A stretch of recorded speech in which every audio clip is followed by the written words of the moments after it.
welcome to the show. How would you feel about taking some unusual college courses like this? Wine drinking, or even a little girl teaching college. Take a look at these unusual college courses from 2016, and you may find yourself wondering, asking yourself, should I be taking these courses, or are they not right for me? These are some of the most unusual college courses we've ever heard of. I want to teach the math. In 2016, 5-year-old Journey Johnson took over a classroom at Grambling State University in Louisiana. She made sure students weren't wearing hats, made them put their cell phones away, taught students about bullying and math, and even showed off her dance moves. The experience was part of a program to help girls be confident and have self-esteem. Some people were bad and some people were not. This story is from February of 2023. For this class, it's all about wine. Drinking some white wine and a red wine. We had a Sauvignon Blanc and a Pinot Noir. The course is offered at Florida Gulf Coast University in Fort Myers for those majoring in the School of Resort and Hospitality. I want wine to be for everyone, and I don't want anyone to be afraid, because if you can taste anything, then you can taste wine. Generally, your first reaction is the right reaction. You just need to learn how to phrase it properly. I think it's really great to expand your mind and be able to perceive things in ways that you haven't before, opening yourself up to different opinions. You smell it this way, I can kind of get that too. In August of 2023, Belgium's Ghent University began offering a course on Taylor Swift for their master's program in language and literature. This began after one of the school's professors realized there was a link between Taylor's lyrics and English literature.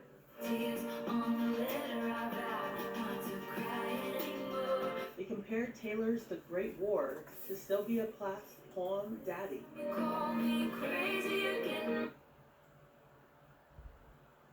The Yellow Wallpaper by Charlotte Perkins Gilman to Taylor's Mad Woman. The university said because so many of Taylor's songs are inspired by literature, there was a high interest in taking the class. Also in 2023, on the first day of class, Chapman University instructor Matthew Prince had an interesting proposition for his students. And so the challenge was if a student could get a TikTok filmed in the class or about the class, up to 1 million views on TikTok, that I would cancel the final. Sophomore Sylvie Bastardo gave it a shot. It was just a silly video I liked took in class, and just decided to put like a song that was trending with it, so it would like reach as many people as possible. Sure enough, within 48 hours, she reached viral status. It was crazy. I like really didn't believe it was gonna happen. Especially it was such like a stupid thing. Like it was so just like short and like just of my class. It wasn't anything that I put deep effort into. Part of Prince's class teaches the strategy behind influencer marketing.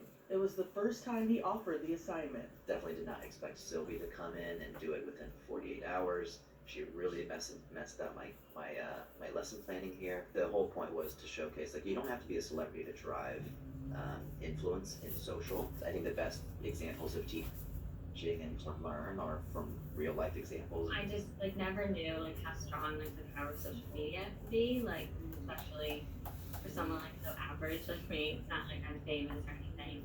It was crazy seeing like that power. Well, I've told Sylvia this, but I'm super proud of her just throughout this journey. Like she's just been such a good sport throughout it all, and it's amazing to see you grow with the process and kind of see where everything's going.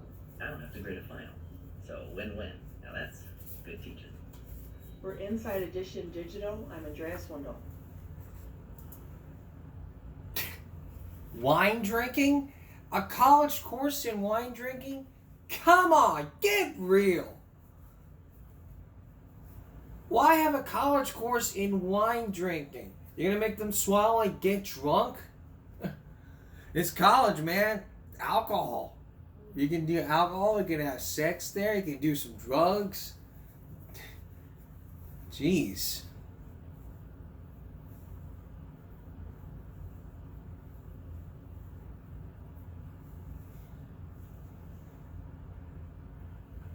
I wouldn't expect to go to a college where you drink wine, but if that happened,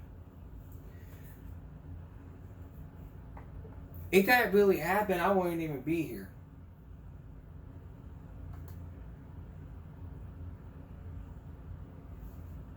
I wouldn't even be here talking about this. Stuff in their mouths all the time, but when one 7-year-old boy on the school bus swallowed a...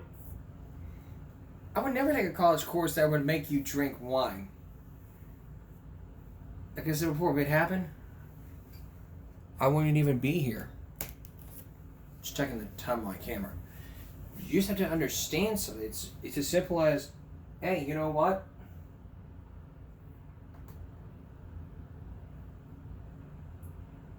We have to know what's going on in our college courses. So common sense would say,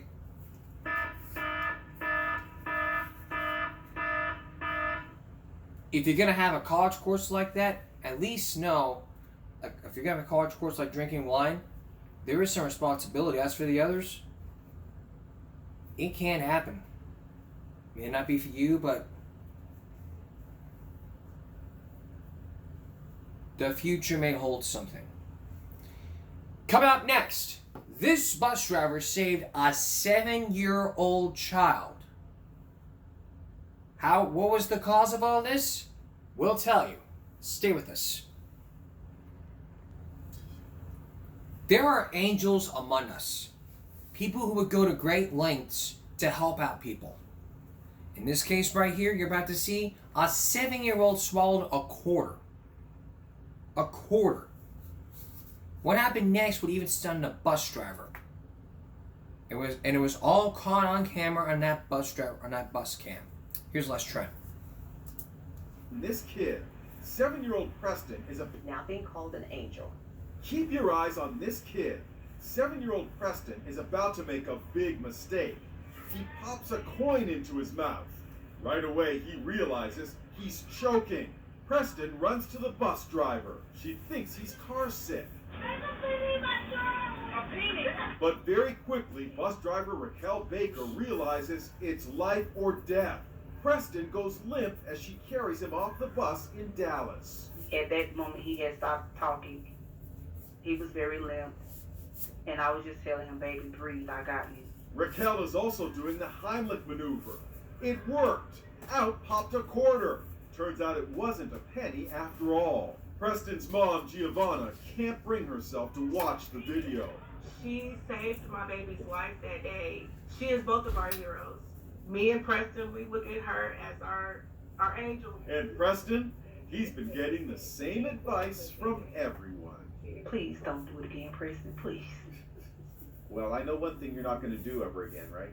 No, sir. No. We've had the conversation. He will not do this again, ever. Well, this story has a happy ending. An average of 140 kids die every year by choking. Every year. We don't know if he'll get a reward by somebody, but we all have an angel among us. And on a future episode, we're going to talk to you about somebody who saved the orphans of Romania from Sighetu Marmației. His name is John Upton. His name was John Upton. He was the guy who was on 2020 who saved all the Romanian orphans at Sighetu Marmației, which was off the main road, behind the barbed wire fence, secured with a locked gate, and watched by a guard. Shame of a nation. That's on a future episode. Age restricted. I would not recommend a child would watch it.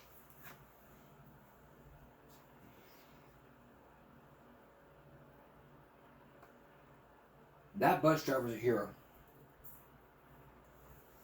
I wouldn't even say if the mayor had known about it, but if the mayor knew about it, then she would have been getting a reward.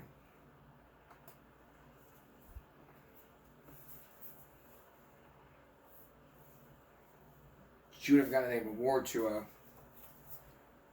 help out the situation.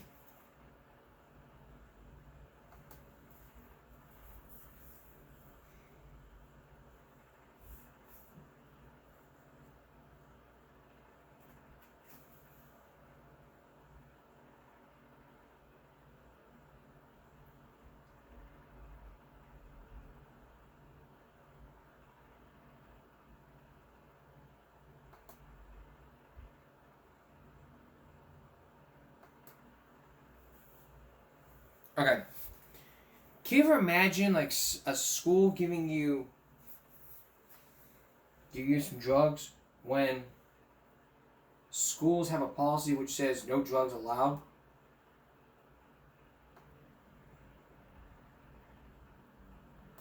Or let me ask you this other question. Scratch that question. Here's a question for you. Have you ever heard of Narcan, a nasal spray? It's a back to order thing on all school districts. The Texas school district is using this. Is using something like that to help out with probably some nasal stuff.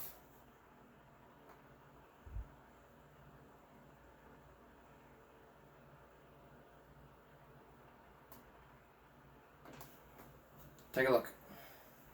Looking after your students' health. First edition begins this half hour looking after your students' health.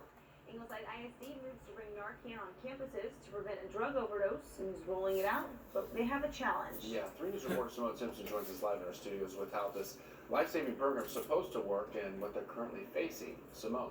Good morning. I recently spoke with the safety director for Ingleside who says the district ordered Narcan, but just 2 days ago, the district received a notification there's such a high demand throughout the state that it will not be shipped out for another 30 to 45 days. As a parent, it makes me feel at ease knowing that if something were to happen, my child is going to have access to whatever he may need to save his life. Scott Kilgore is the Safety and Student Service Director for Ingleside ISD. Fentanyl overdoses and opioid overdoses, that individual doesn't even know they've ingested that at times. Things are laced with it that you might just pick up. Kilgore says, according to the last Texas legislative session, Senate Bill 629, legislators signed into law that school districts should have Narcan on campuses. We just want to make sure that we're providing every opportunity we can to keep our people safe here in Ingleside. We want to be prepared. Teresa Flores is the president of the Ingleside ISD Board of Trustees. She says nurses on the district's campuses will be fully trained to administer Narcan. Our board just recently returned from some annual training in Dallas, and we've gone multiple years, and this was the first year they actually had classes on fentanyl to make sure that boards are aware of what possibly can happen. We like to lead from the front and not play catch up. Kilgore says storage of the opioid antagonists will be under lock and key. All of our school districts across the state are glad that we have the opportunity to just do more. Kilgore adds training will take place November 6th for select administrators and staff who are around large groups of students in case a nurse is not available. The district told me they have not had any overdose cases yet, but they are prepared to respond. John Thomas? Simone, thank you so very much for that report. So how can you use Narcan? Coming up, we're going to tell you about Narcan and the side effects of it. And Sean's story, A Lesson in Life. Sean is diagnosed with Down syndrome and is in an inclusion school that the school is doing. Isn't enough? Meredith Vieira has his story. Stay with us. Before the break, we mentioned Narcan. Narcan, or Naloxone, should be given to any person who shows signs of an opiate overdose or when an overdose is suspected. Naloxone can be given to as a nasal spray, or it can be injected into the muscle, under the skin, or into the veins. The overview of this: prescription and non-prescription over-the-counter. Naloxone nasal spray is used along with the emergency medical treatment to reverse the life-threatening effects of a known suspected opiate and a chronic overdose in adults and children. Naloxone nasal spray is in a class of medications called opiate antagonist. The side effects of this: sudden opiate withdrawal symptoms can occur when after someone is treated with Narcan. Nasal dryness, pain, or stuffy nose. Receiving Narcan may cause dryness of the pain in the nose, headache or pain in muscles and bones, and allergic reaction.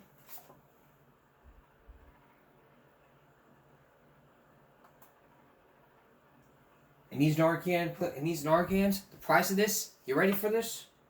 Almost $45. That is what the school board is. That's what the Ingleside School Board is paying. $45. So here at $45, with like 1,000 students,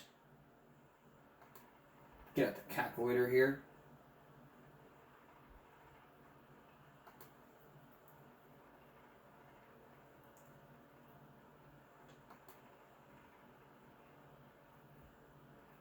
So if you have, so there's $45.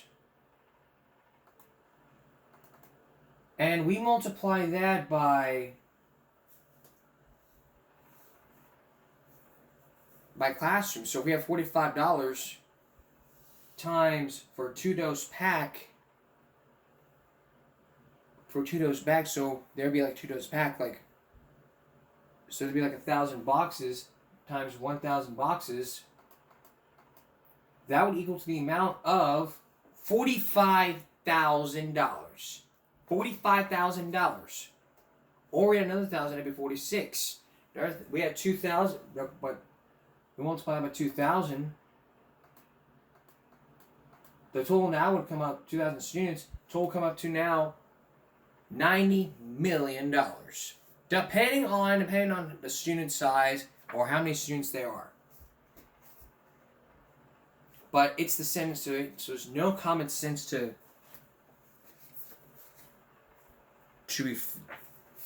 be filled out here.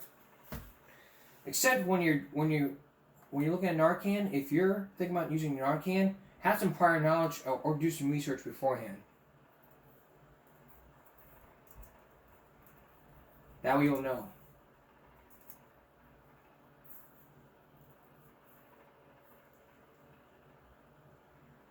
Alright. Have you ever heard of Down syndrome? If you don't know what this is, it's something that can be found in all children. Now imagine your child was diagnosed with Down syndrome, and then a school had to do an inclusion program, meaning a child with special needs will be placed in a regular classroom. And then parents are fed up with it, but now imagine you as a superintendent are saying, well, we can't find a special needs class. You're about to meet such one person who could overcome that challenge, as he has Down syndrome, and is facing the toughest challenge of his life as he started school. Here's Meredith Vieira with Sean's story, A Lesson in Life.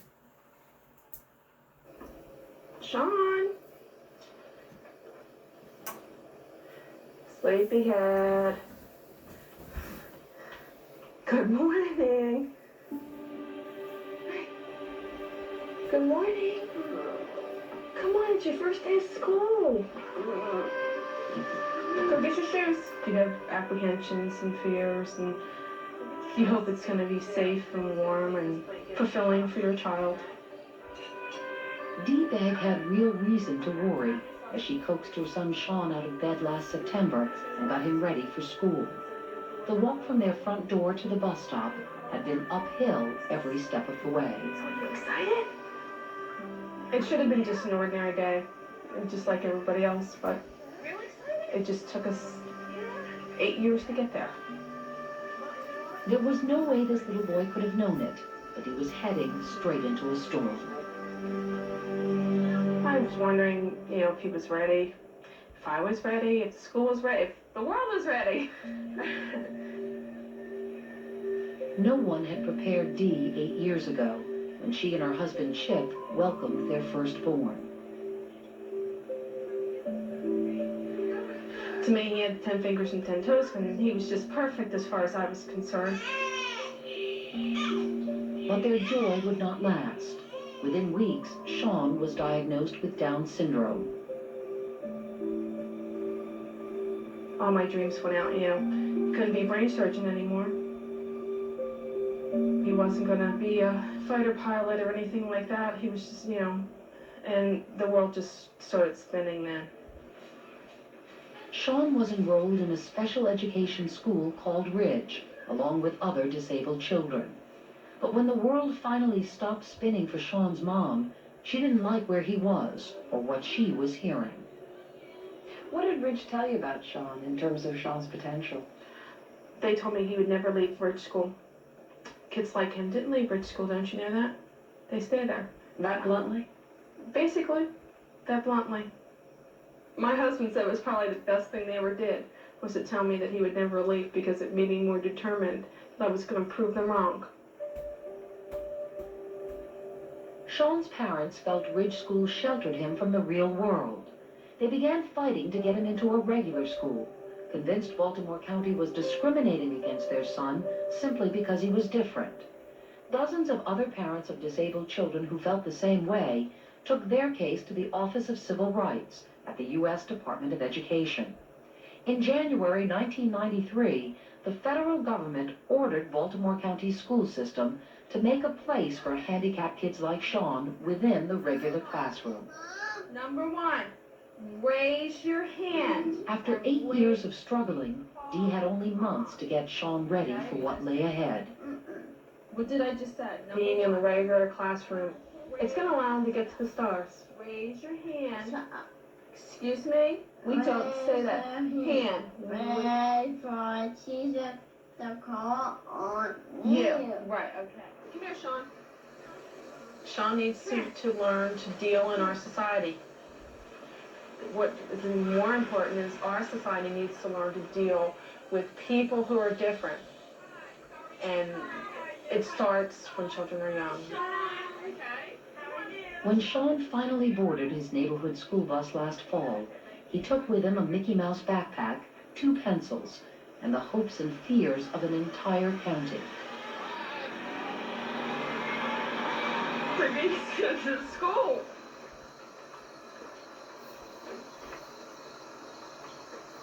I worked so hard for this, and it's finally here. But what couldn't have happened soon enough for Dee was happening far too fast for many others in the county. During the summer, they set up pickets outside local schools, and inclusion suddenly became a code word for controversy. But when Sean Begg walked into Sparks Elementary School, inclusion stopped being a word altogether, and it became a little boy, unlike any other most of these first graders had ever known, or Kathy Epple had ever taught. Anybody figure out what our story's going to be about today? Curious George. Tell them again. Rachel didn't hear you. Curious George. Curious George, thank you. Watch my mouth. Watch my mouth. Little. Very good. I want Sean to be successful, and I want the other children to take away an awareness that there are handicapped people in this world and that we can help them as much as they can help us. There are lots of things that we can share. Stick down, and it goes across. Mary Alice Spadero is a teacher's aide brought in to help with Sean. But like Kathy Epple, she too is feeling her way in the dark. Look at my mouth. I sort of reiterate what she's saying to make sure that he's getting what she's saying. Make laundry. In those first few days of school, it's not clear Sean is getting much of anything. Well, you know what? I'm going to take my hands off. There are going to be a lot of rough days. I can't sugarcoat this and say it's going to be wonderful. All right, we'll difficult here. It's going to be a tough journey for Sean, his classmates, me, his parents. But we're going to fight. This is what's right for Sean. This is what's right for any child to be included. I want him to do good because he was put in my class. So I'm going to do everything I can to make him good. But Sean's gym teacher, Chris Raymer, is already beginning to worry about how one child is affecting all the others. I was frustrated. Every time I turn around, there he is. There he is. I got to go after him. I need your help. Got to come get your friend. Well, Sean, we're friends. Come on. That's not right. I'm spending valuable time that these children need and trying to give them. Now, if there's a small group, 3 or 4, it might be different, but I don't know. Because I'm not the expert. I'm a gym teacher, and I'm not the expert in that field. But I can tell you right now, this year is going to be very, very difficult for me in physical education. And not much easier for an 8-year-old boy who seems a long way from fitting in.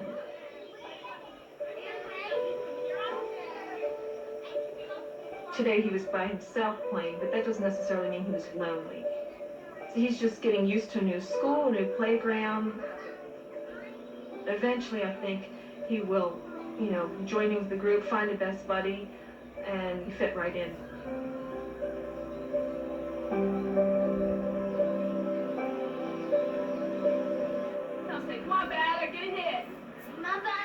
One of Sean's best buddies is another boy with Down syndrome, Bobby Shriver. They both play in a baseball league for disabled kids. Dee and Bobby's mother Jasmine are also friends, but with different philosophies about their sons and inclusion. You're not paying attention. Come in right tag first base. Get the ball. Get it third, Bob. Get it third. Bob, get it third. I would love to see Bobby be a so-called normal child, but the fact of the matter is that he's not, and he does have special needs. Last fall, Bobby returned to Ridge School, the same place he's been going to since he was 2 years old, the same place Dee fought to get Sean out of. Bobby's mom wrote what he did during his summer vacation. I never felt that Ridge School has ever had any preconceived notions about Bobby. I never felt that they said, well, he's not going to be able to talk, do this or do that in any way, shape, or form. Show us how you swim. You kick your feet? Yes. You get your hair wet? You dive in? Wow. Thank you. When you think of your expectations for Bobby, what are they? You know, Dee will talk about shooting for the stars. With Sean, where do you see Bobby? Different, shooting for the stars, but still they have a realistic go in with your eyes open. How realistic do you think it is to put a mentally retarded kid in a regular classroom and expect that child to be happy and confident? To me, it's just like putting a 5'2" kid on the varsity basketball team and expect him to do well. You want the best? And I feel self-esteem is very important for Bobby, because if you lose that, you lose everything. His name is Bobby. Bobby.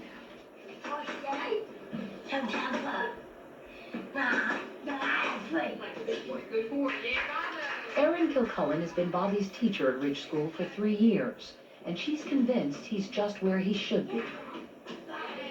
If Bobby was in a regular elementary class with 20 or 25 students, I don't think he would have be at the same level where he is functioning today. Bobby's parents say it's up to them, not the school, to expose their son to the real world.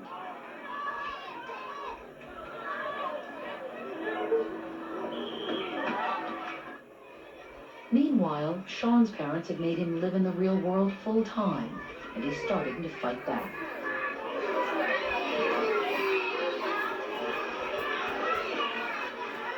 He acted out some. He kicking, hitting, pushing the lunch boxes. But a lot of hitting. A lot. Be kicked? No. How does that feel? Does that hurt? You tell her you're sorry. Will you do it again? Will you do it With again? each new struggle, Kathy Ethel increasingly wonders what's really right for Sean. Did you feel that it was hard for Sean? Could you see how hard it was for him? Yeah, Sean was not happy.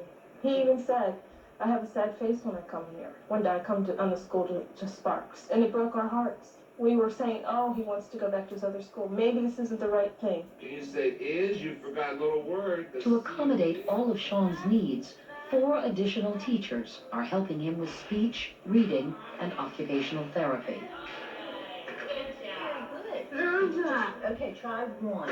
Special education teacher Janet Bell works with Sean 5 times a week, but she's never believed Sparks is the best place for him. Just one. Try one. Today, I've been trying to get him to be able to pick up a crayon with just one crayon. He has a tendency to grab a whole bunch of them and put them in a bucket. That's it.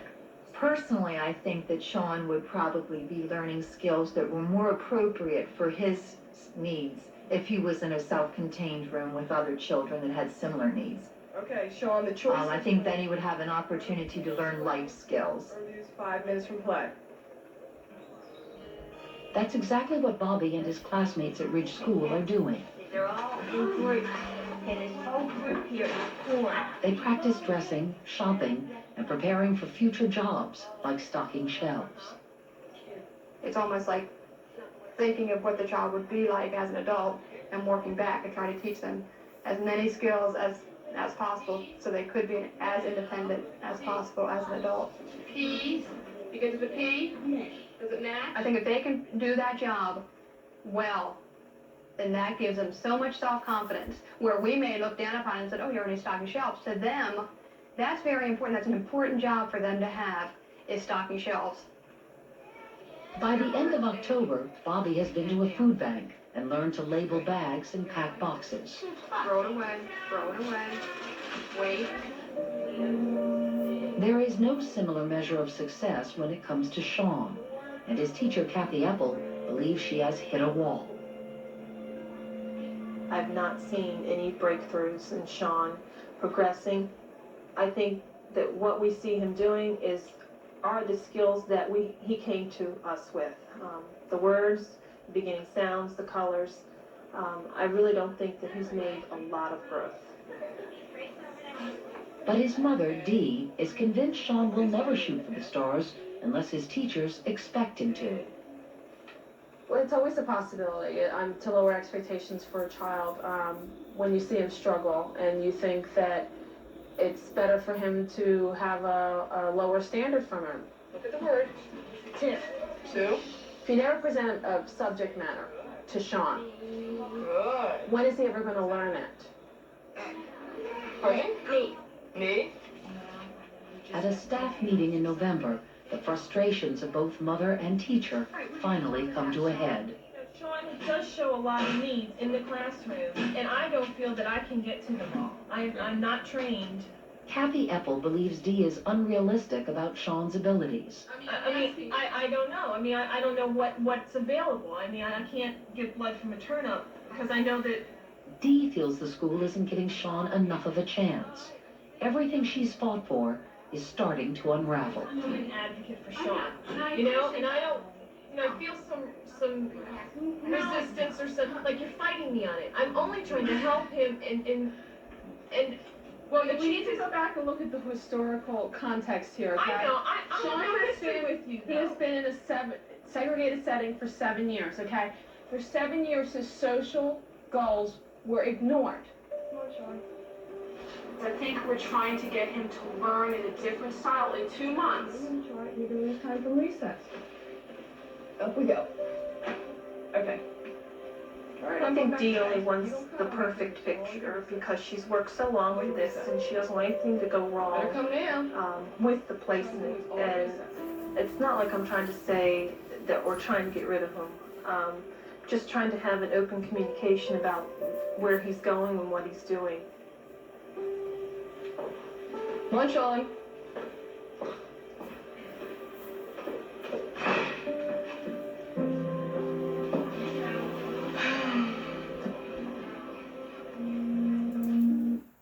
Wow. When we come back, we're gonna have more of Sean. We're gonna have more of Sean, and we're gonna have more of Bobby. Are the teachers gonna help up? Are the teachers gonna help them both, or are they just gonna give up? Meredith Vieira continues with Sean's story, A Lesson in Life. Stay with us. Return now to our story. If inclusion has not come to your class, not come to your school, it soon will. How can that be? Well, basically because of what the school does. How the school spends the money. The same tax dollars that we spend is per child. But inclusion is like a death sentence for the regular children because of the slow learning process. What about for Sean and Bobby? Well, you're about to see what happens when people fight to have inclusion banned in all schools. Once again, here's Meredith Vieira. Inclusion wouldn't come any easier to Baltimore County than it did to Sean Begg. Opposition to the government-ordered plan started well before the first school buses rolled out in September of '93. I don't want this to go any further, and I will fight to my dying breath. Almost half the 1,200 children in special ed schools were being uprooted, often against their parents' wishes. I have a daughter that's in a special education school, has been for 7 years. That's where she belongs. Although school officials deny strong-arming anyone, Some teachers felt if they spoke out, they would lose their jobs. It is about being transferred or demoted if you have a difference of opinion. In the last weeks of summer, an injunction was sought by a group of parents and teachers trying to stop the sweeping transfer of special ed kids. But a judge denied that motion. The public is not opposed to change. The public is opposed to the manner in which change is implemented. By now, an angry public had already cast its own verdict on what Baltimore County School Board and its superintendent, Dr. Stuart Berger, were doing. We don't trust them anymore. They can't be the leaders for our children. We want Berger gone. Dr. Berger had only been superintendent a few months when the federal government ordered his school district to open up regular classrooms to special needs kids. But many believed he was moving too fast. We could have gone more slowly. Clearly, the state, the education, the federal government was not making us do this in 1 year. No, the federal government basically gave you 2.5 years, Right. and a lot of people think you rushed it. I certainly did. Why? Why would you rush something? Because it was morally right, it was educationally right, and it was legally right. It's pretty easy. You get all three of those working together, that's pretty easy. Everybody said last summer, you can't implement it. I knew if it didn't work, everything was going to fall on me as it should have, as it right. But I knew it would. Inclusion, does it work? It's one of the most controversial issues, especially in Baltimore County.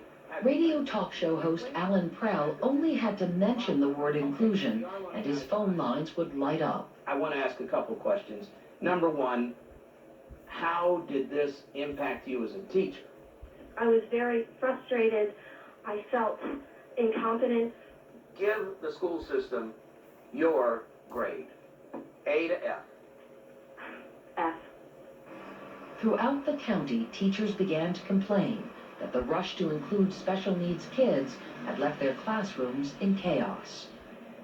This is 15,000. I have children currently on a second grade reading level in the 7th grade. I have a 7th grade textbook. I don't know how to rewrite the textbook to meet their needs. I'm a teacher of the hearing impaired. I'm placed in a position to teach emotionally disturbed children. Since the beginning of the year has started, I've gotten punched, kicked, hit. I've gotten it all. 3 weeks after school started, I found out that I had 9 inclusion students in a class of 21. And I thought, no wonder I haven't been getting through to this student, or this hasn't been working with that student. The lawsuit really... Dr. Stuart Berger says the county did provide additional training for some teachers. And when you say, did we give them enough training to modify instruction? Probably not. Probably not. But I will tell you... But that's wrong. If you don't give them enough training, aren't you setting the system up to fail or possibly to really damage kids? No, I wish the system were that powerful. I'm serious. Yeah, I am too. You have to weigh the pluses and the minuses. No student came out of here getting everything that he or she could get. I think it becomes a balancing act. No one ever said, we're going to maximize this. This is nirvana. This is the best thing. We said it's better than what you have. You have to put it on glue. While grown-ups argue the pros and cons of inclusion, Sean Begg and his classmates at Sparks Elementary prepare for the winter holidays. Sean, where do you want the glitter? But in December, Sean can no longer keep up with what the other kids are learning. His lessons have to be adapted to what he can do. As a large group, if we're counting together, he can watch that and certainly gain something from that, where the rest of the children have gone on to maybe recognizing larger numbers, where Sean's working just on small numbers to 5. His academic progress may be slower than the other children's, but it's there. Unfortunately, behavior problems still exist. Sometimes Sean seems to fit right in. Other times, he's acting up again.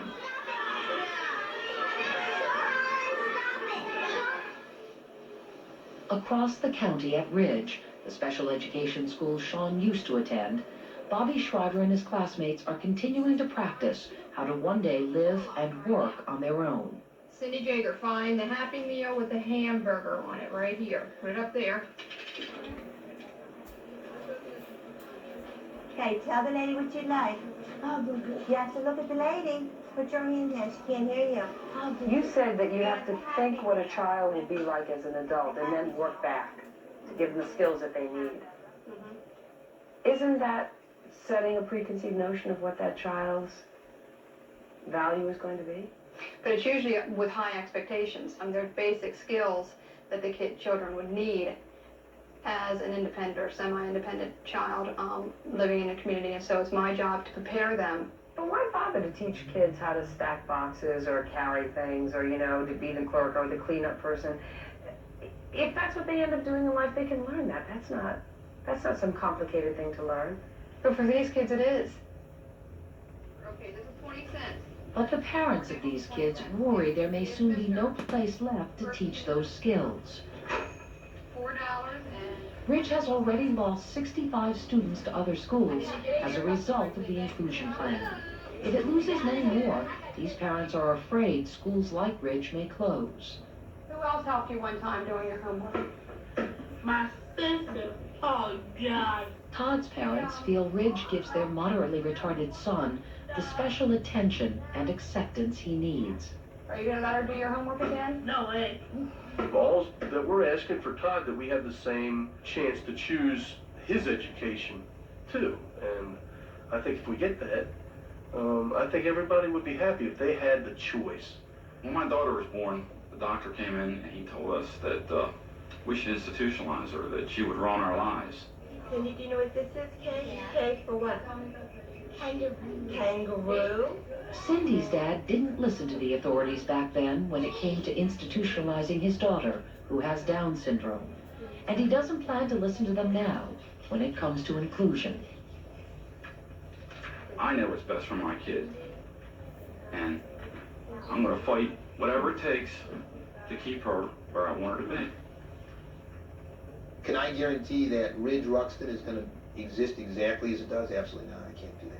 If you were betting on it, would you assume that it will not? I learned in law school not to speculate. I don't know. But you're not in law. That's right. I don't know. I'll say this. Whatever we do, I can't promise you this, we will pretty much try to do it with the parents. Okay? That we won't try to do something apart from the parents. But there are parents of non-disabled kids who are worried too. Most of them will only speak anonymously. And we're talking with Bob in Hunt Valley. The thing I'm afraid of here is that we've become so focused on the kids in the inclusion class that we sometimes lose focus on the non-inclusion children. Your position is not politically correct. You're supposed to, you know what I'm talking about. Right. Well, the interesting thing is that I think our view as parents are that we cannot allow our child's future to be jeopardized because we need to be politically correct. I had some concerns, only because I didn't know how it would affect Andrew. Janet DiPaolo and Merle Bonneau both have children in Sean's class, and Janet wondered if her son Andrew's education would suffer. I asked him the other day if Sean was distracting for him, and he said no. Mrs. Spadero takes care of him, and she does a good job. Put on your feathers. I'll say good evening again to everyone. Merle Bonneau is the president of the PTA. Parents have said to me, that can't be true all the time. Of course he's a distraction. Of course the normal kids are suffering. None of these people want to be quoted, but maybe it's something they're not proud of and don't want to share.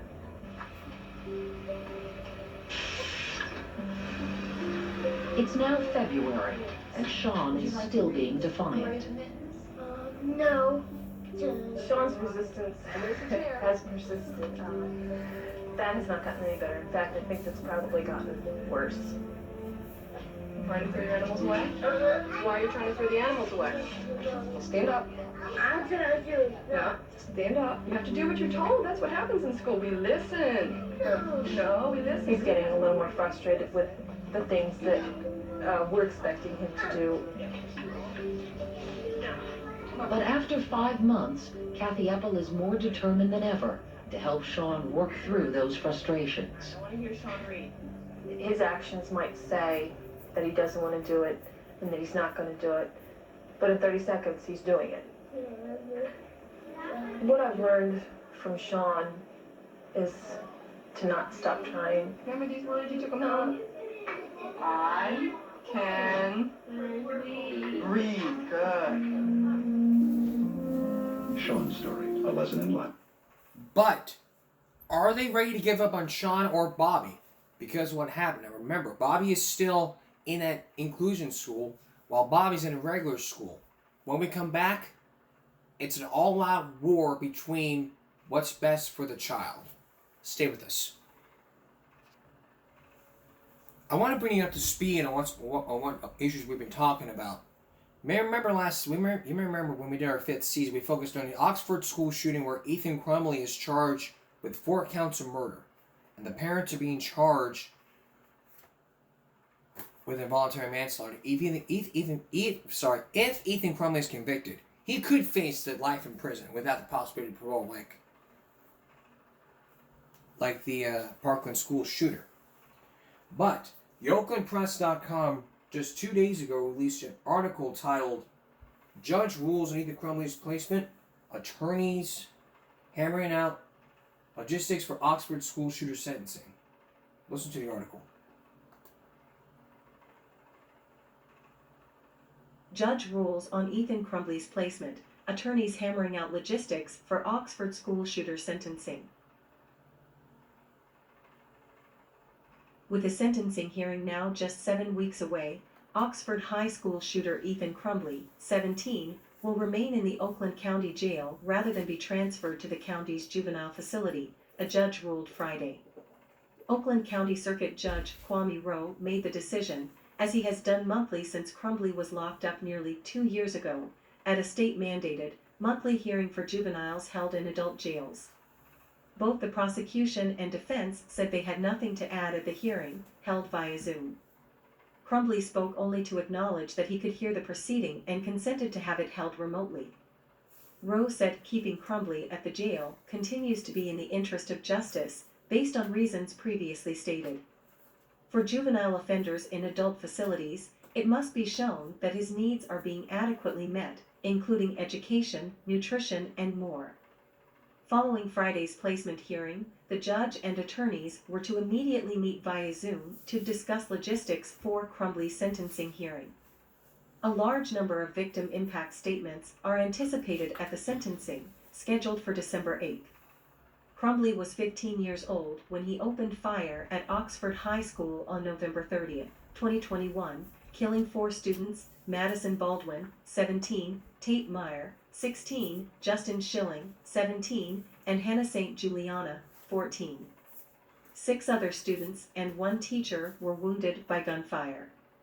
Crumbley pleaded guilty last October to all 24 crimes he was charged with in connection with the mass shooting.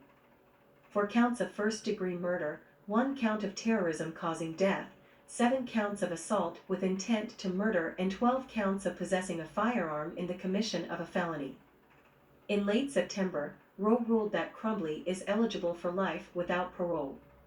If the judge opts to sentence him to a term of years, the minimum would be 25 years. Crumbley is held in a section of the Oakland County Jail's infirmary where he's separated from adult inmates. Among those inmates are his parents, James and Jennifer Crumbley, charged with 4 counts each of involuntary manslaughter in connection with their son's crimes.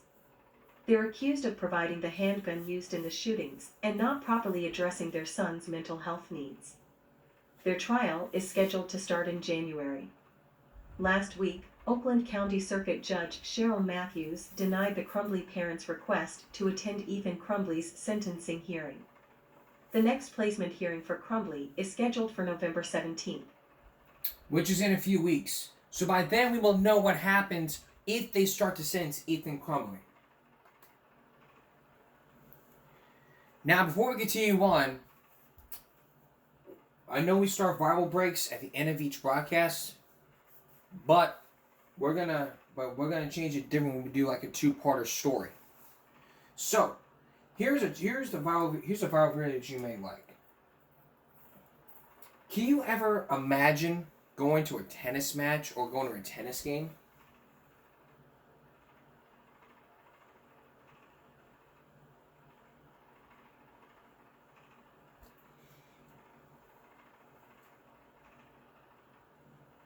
and then all of a sudden you hear someone shout profanity, and you step in and say this and this, don't be talking during the porch, whatever. It's exactly what happened. This appeared on World's Dumbest. If you don't know what World's Dumbest is, it was an old true TV show, World's Dumbest, whether it be brawlers, criminals, drivers, whatever. It would show a bunch of viral videos, 20 viral videos of the world's dumbest, whatever. And at that time, it would make all the viewers laugh. And in today's case, we're going to take a look at 3 of these. The first one was let's look at the first one, which just happened to be one of my favorites.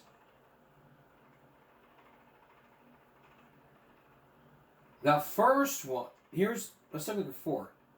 Let's look at the 5. Here's one. That was to where 2 kids were fighting over a toy Mustang. Research indicates that the brawling gene may be innate in humans. Meet cousins William and Wesley.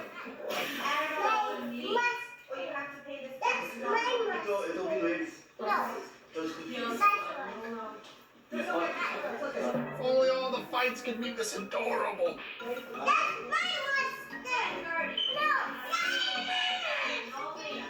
Why does that toddler want a Mustang in the first place? He's way too young to be having a midlife crisis.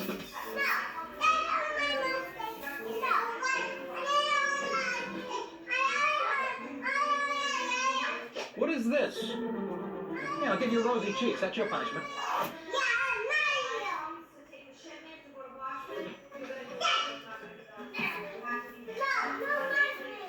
This is my favorite trash talk I've ever heard. Remember what happened last time? Punch you in the nose. I'll rough you up.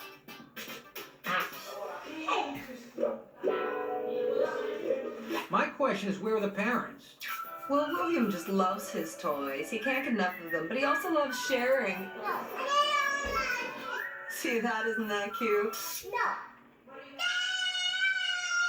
Okay, if your kids are fighting, you know what you do?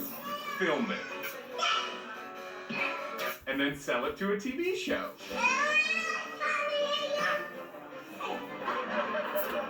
And then one of these kids came back with a bat. And it really wasn't so cute then.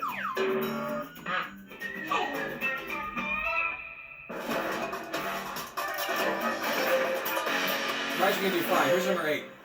It's the end of finals at Arizona State University. And students celebrate with a pool party. A tempers flare when 2 guys argue over a girl.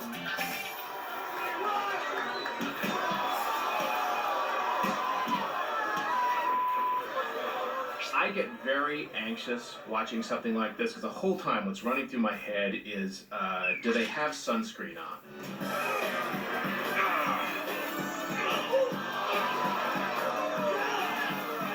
This is what happens when you put art history and comp lit majors in the same pool.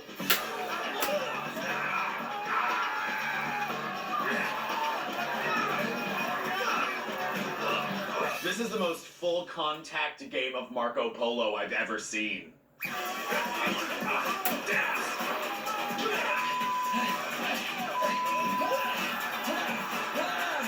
stop that! This is proof that black people do swim, especially when there's a fight.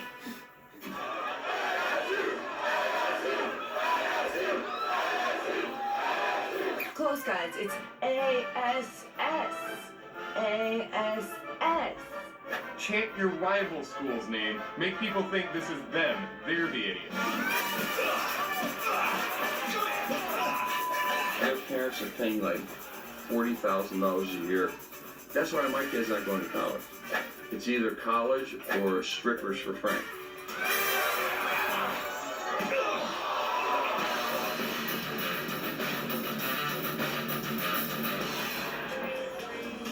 To celebrate his birthday, Kenny has invited some friends over for steaks. But before the grill's even hot... Yeah, get him again. Come on, my ears. Keep hitting them. Don't keep going. Keep going. Hey, you guys, listen, we're gonna grill some steaks up, a few cocktails, beat the hell out of each other. What do you say? Come on over. Donkey Kong. I think that was the thing. Need to get these guys an Xbox or some porn. They got too much energy. Wow. Anybody need me? Oh, do it again. Hit him with the steak. Hit him with the You're supposed to hold the steak on your eye after the fight, not during. Ask my wife. I hit somebody in the head with meat once, but it wasn't a steak. You wanna go? One thing you never want to do is hit a black man with a frozen steak. He gets the power of 12 men.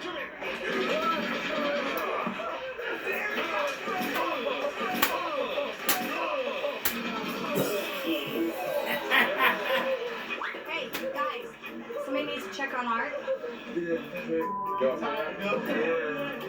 Oh, bites, frozen steak, another great birthday. Alright, one more and then we're going to be done here. Here's that Dennis video that I talked about. Take a look. At the U.S. Open in New York City, a woman confronts a young man who has been shouting profanities. Talk all I want. They gave my ticket. Go sit there.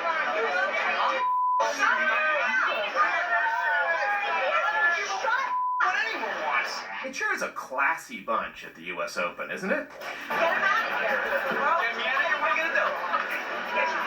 I'm not talking to the points. Get the back here. No one matters. Can't you just sit down? We're trying to watch the match. Hello? You don't really curse and scream at a tennis match, football game maybe, or even me talking to my kids, but not at a tennis match. I got a lot of money on the game. I'm gonna pay my ticket. You got a lot of money on the game. Obviously, you don't have money. You'd have better seats. Bets on tennis. The woman's elderly father decides to join the fray.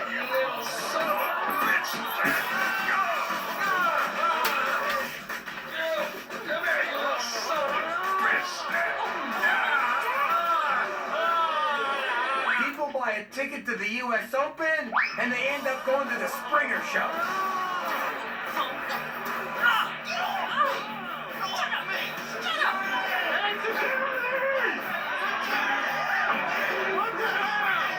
U.S. Open security, even slower than the pace of an actual tennis match.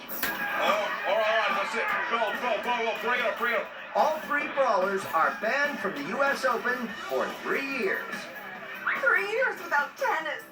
Why don't you just put them to death? I've been to that thing. Once every 3 years is fine. That was actually funny. What's going to happen now with Sean and Bob now that they're not in... What's going to happen with Sean now he's not in inclusion class? Coming up, we're going to have more from Sean. We're going to hear from Bob and the struggles with the teachers. Stay with us. Well, we're out of time. We're going to continue this tomorrow. We'll get Sean's first report card. And what about Bobby? Is he going to continue or fail? Here's a sneak preview. I thought he couldn't do anything right, but now I was wrong, so now he's doing some things right. Sean's story. Don't miss more of Sean's story, A Lesson in Life. You'll hear more from the superintendent, and you'll get to meet Sean and see what has happened ever since. Tomorrow, more about Sean's story, A Lesson in Life, all about Down syndrome. That's Give Me a Break for this Saturday going to Sunday. We'll see you again tomorrow for Give Me a Break Sunday. For all of us here at YouTube, good night.